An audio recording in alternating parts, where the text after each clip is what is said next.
মানে সেবামূলক কাজ বলতে গেলে আমাদের মূলত প্রতি সোমবার একজন ডাক্তারবাবু বসেন, এমবিবিএস ডাক্তার, তিনি পারাসা হাসপাতালের ডাক্তার ছিলেন। আর তার পাশাপাশি আমাদের প্রতি মাসে একদিন করে চক্ষু পরীক্ষার শিবির হয় এবং যারা ছানি ধরা পড়ে তাদেরকে আমরা হৃদয়পুর নেত্রালয়ের সহযোগিতায় বিনামূল্যে গাড়িতে করে নিয়ে যাওয়া হয়। আমরা ছানি অপারেশনের ব্যবস্থাটা করে থাকি। আর তার পাশাপাশি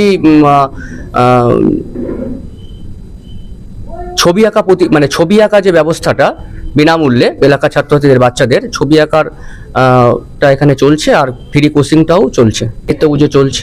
স্কুলটা দীর্ঘদিন ধরে বন্ধ রয়েছে, এটা চালু করার ব্যাপারে আপনার কি? চালু করার ব্যাপারে বলতে গেলে আমি মূলত যে সময়টাই আশ্রমের সেক্রেটারি হিসাবে দায়িত্বে এসেছি তখন একটু ওই বিষয়টা হলো জমি সংক্রান্ত একটা সমস্যা ছিল এখানে।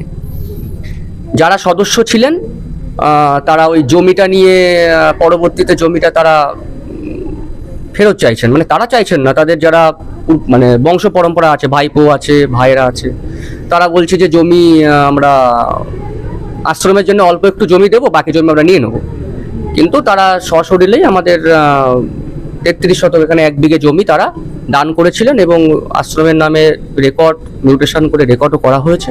তো তারা জমি চাইছে। এবার যেহেতু সদস্য তারা অনেকে ছিলেন এখানে, তাদের এত বিরোধিতা তৈরি হয়েছিল যার জন্য লকডাউন পিরিয়ডে স্কুলটা বন্ধ হয়ে যায়। এখন আবার নতুন করে আমি সদস্যদের নিয়ে সাজাচ্ছি, খুব তাড়াতাড়ি স্কুলটা আবার চালু করার ব্যবস্থা করা হচ্ছে। কিন্তু এবার আর বাচ্চাদের স্কুল করছি না, এবার আমাদের যে আমার যে কমিটি আমরা আলোচনা করেছি বা ওপর থেকে সেরকম আমরা বেলুড়মঠ থেকে সেরকমভাবে আমরা বা অন্য আশ্রম থেকে আমরা সহযোগিতা নিয়ে এগোচ্ছি। আমরা এটাকে বৃদ্ধাশ্রম করবার চিন্তাভাবনা এগিয়েছি।